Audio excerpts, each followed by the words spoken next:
When Tamara Laroux was 15 years old, she was a troubled teenager. And one day, she took a gun her mother had and put it against her chest, and she pulled the trigger.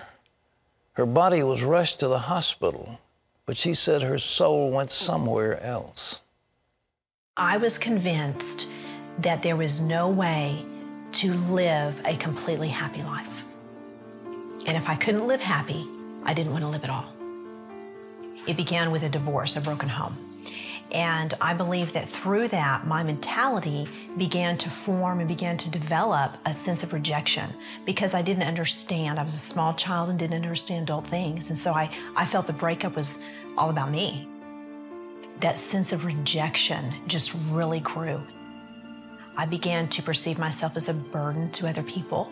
And so I would take little bitty comments that were relatively insignificant. I would make it into a really big deal. Those little seeds in my life, I began meditating on over and over. And as I grew, the rejection began to grow. What is wrong with me? And so I believe that the only answer for me was to end my life. I walked to my mother's room thinking I don't want anyone to see me because I'm so determined to end my life, to end the void, to end the suffering, to end the loneliness, that nothing was going to stop me. I began crying out and I began screaming out to God, God, forgive me. And the gun went off. Well, she's written a book called Delivered. Tamara Laroux is here with us. Hey, it's good to see you. Thank you, Pat. It's a tremendous book. Thank you. That was a 38 Police special. Yes. Your mother had in her drawer. I understand a voice said to you, don't shoot your face.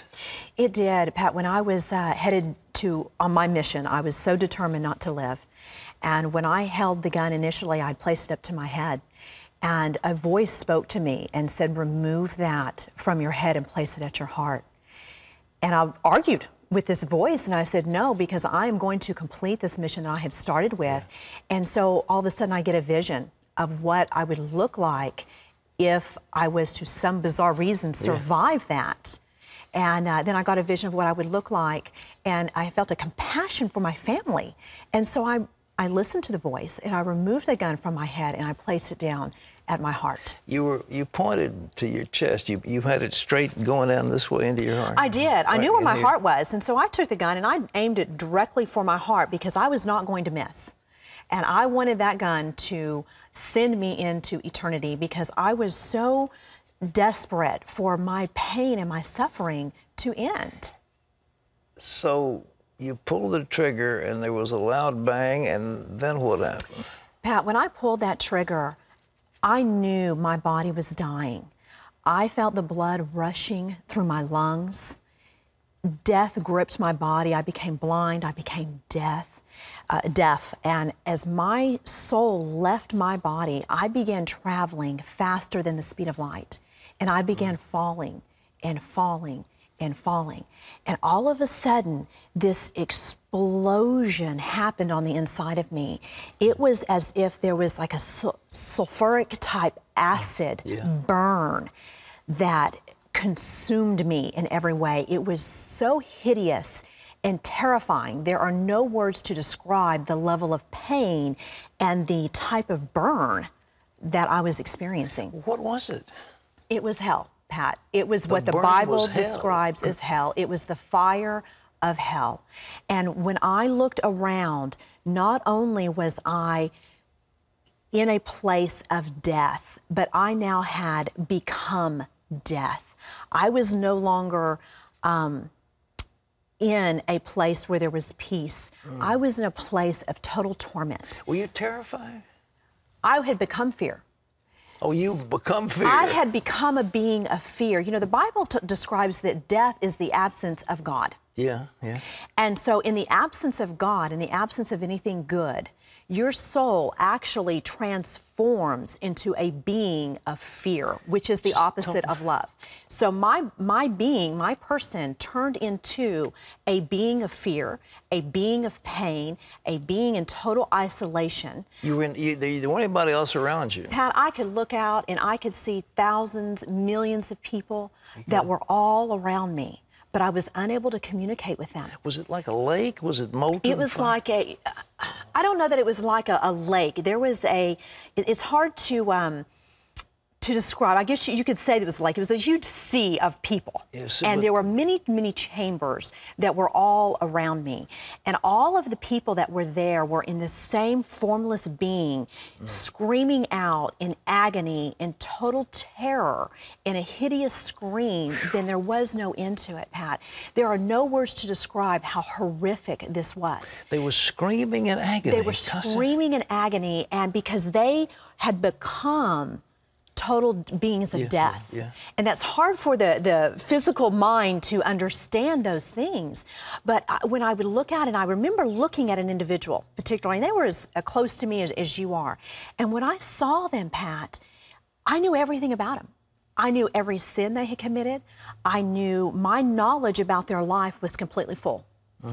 I knew everything they had done wrong. I knew their thoughts. I knew their emotions. I knew the will. I knew everything I could think upon. My wisdom was in its fullness. It was like a Harvard degree instantly, you know, but it didn't matter. It didn't matter. In that hideous state of a burning torment, the only knowledge that mattered was that Jesus Christ was Lord.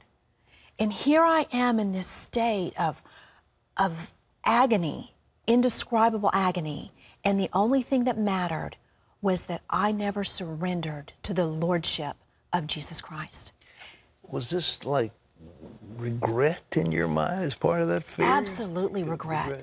There was so much regret and shame and guilt that I had believed a lie and that I had believed the deceit.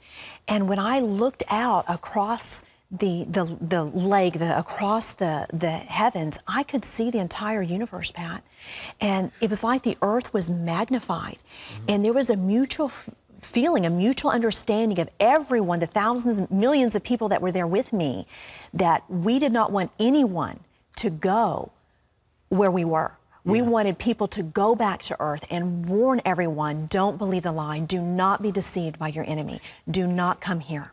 Is that in your mind prior to this that ever could have seen anything as horrible as that? No, no. Never. And now I read the Bible and I see the Bible, how it describes hell. Yeah. And I look at my experience, and there are no words to describe what I experienced, Pat. Was there any end to it for these people? No, there was no end. No end? No end. And you could look across the Gulf expanse, and you could see heaven. You could see the peace, the joy, the love, the wholeness. And you knew you were never going to experience that, because time does not exist in eternity.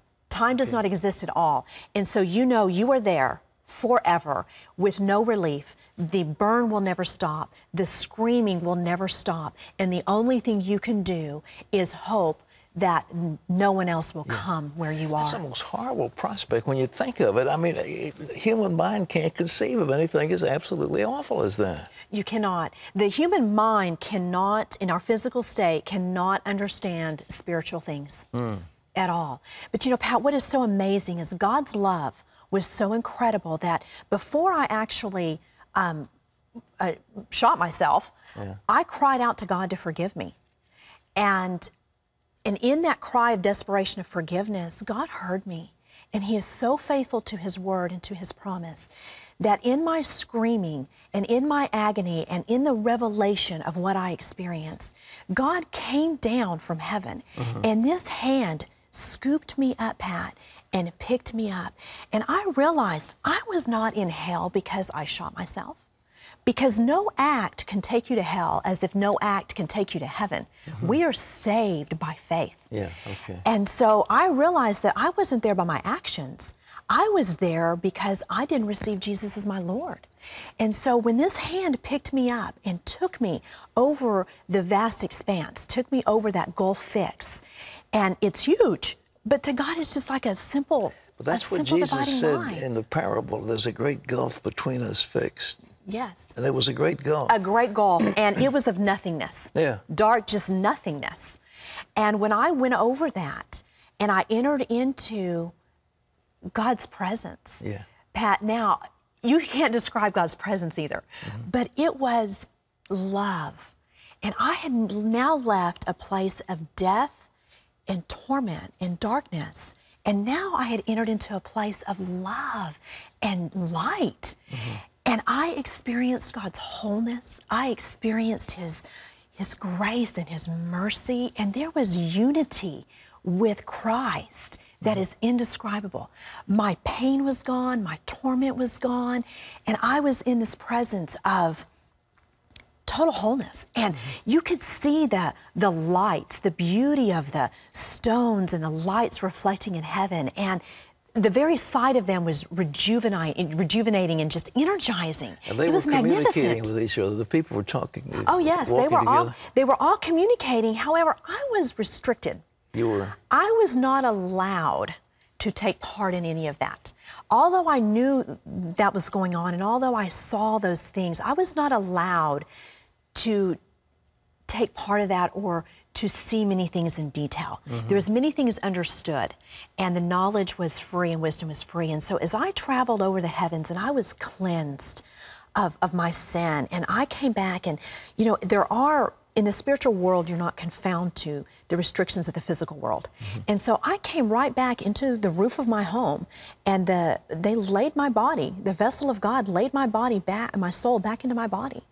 And when He did that, I instantly could see and hear again. And I knew at that moment that I was surrendering to the Lordship of Jesus Christ.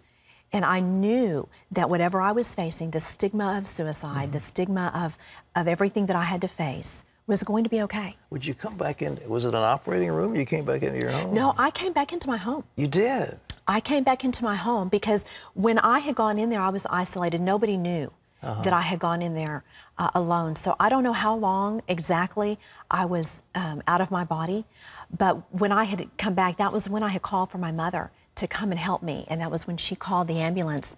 But when the ambulance got there, they even asked my mom, are you going to even bother to take her to the emergency room? Because I was gray. I had the pallor of death on me, and they thought that I was fading into death, but what they didn't realize is I had already been dead and had just come back. And so within a matter of a few hours, Pat, I had gone from, are you going to bother to take her to the hospital? They did their work on me in the emergency room. Then they took me into ICU, and by the time they got me to ICU, they're like, there's nothing wrong with her. And they put me into a regular room. My recovery was just miraculous. Well, did you hit the heart? I mean, did your bullet hit the heart? I missed my heart by less than 1/4 of an inch. And I understand with a .38 caliber gun that should have just shattered my heart completely. Well, according to your book, the attendants, and when you were lying there, they weren't too complimentary. They were complimentary. They're a little suggestive. It was quite humiliating. Here I was going through a situation that is humiliating in itself. You know, being in a state of emotional just despair. And then I had gone in there, and the emergency crew were just, you know, making sexual innuendos and just, you know, having fun. And to them, it was just work. You know, they were just working. Did they know you were alive and hearing all this? Oh, I was very coherent. I mean, they were looking at me for a response. Yeah. And my response was just, you know, I kind of smiled like, I can't believe you're saying this, you know. But that was part of, God used that, Pat. He works all things for our good. Sure. And He used that to show me, Tamara, you have got to not be afraid of people. There is only one fear you should have, and that is a reverent fear for me. And you were 15 years old? I was 15 years old. What's happened since? You know, it's amazing. You know, you hear testimonies of how God just completely delivers you emotionally. That didn't happen with me, Pat. Although when I came back, God healed me of hopelessness. But He did not deliver me emotionally instantaneously. And I began my journey. And on this journey, it has been a wonderful journey. God has begun to teach me how to take the promises of His Word and apply them to my mind and apply them to my emotions. So God has, through a process, completely delivered me and made me whole, where I am no longer emotionally distressed or depressed or sad or lonely or rejected. Do other people buy this when you tell them? What's your family, your parents, what do they think? Did you tell them where you'd been? You know, initially I did not tell them, Pat, because it scared me. Yeah. And I know that the stigma when people commit suicide, it's, you know, you're wanting attention and we're gonna, okay, you know, and I didn't want people to think that I wanted attention. I wanted people to know what I had to say was the truth, because I was so afraid of what people thought about me. I didn't tell anybody. For 2 years, I kept this secret to myself. And when I was ready to come and tell people, when I became saved, I started going to church, I started studying God's Word, I started on my journey of learning how to become free and how to apply the cross to my life. Yeah. But I made a lot of mistakes. And I would still fall back and I would drink and I would party with my friends because I needed these friends, I thought. Okay. And God showed me different. And so when I came out and began to tell my story, people were like, okay, if you're really telling the truth, then why did you go back and do these things? And it's a perfect opportunity for me to tell them, when our soul is in our body, we are in a war for our soul. Right. And I am having to learn how to crucify my flesh and live after the Spirit of God. And I have gone on that journey. And so now, Pat, people, when I share my testimony, we see people saved and delivered and restored and made whole. And that same love that God has given me, I'm seeing Him manifest in the lives of others. And it's just amazing. Tamara, this book is run, ladies and gentlemen, it's called Delivered. Tamara Laroux, what a story. And that journey from heaven, or hell to heaven, not heaven to hell, hell to heaven. Yes. Tamara, God bless you. This is great. Oh, thank you so much. God has been... We serve a mighty God. We do indeed. And, you know, Pat, I want to say one thing. If you are believing anything other than the gospel of Jesus Christ, you are believing a lie. Because the gospel is the truth. It is the only truth. You cannot add to it, nor can you take away from the gospel of Jesus. You've been there. And I've been there. Tamara, God bless you. Thank you Thank you so much. Tamara Laroux, ladies and gentlemen. A whole week, we're talking about life beyond the grave. People who've been there, they've seen it. Listen to what they say.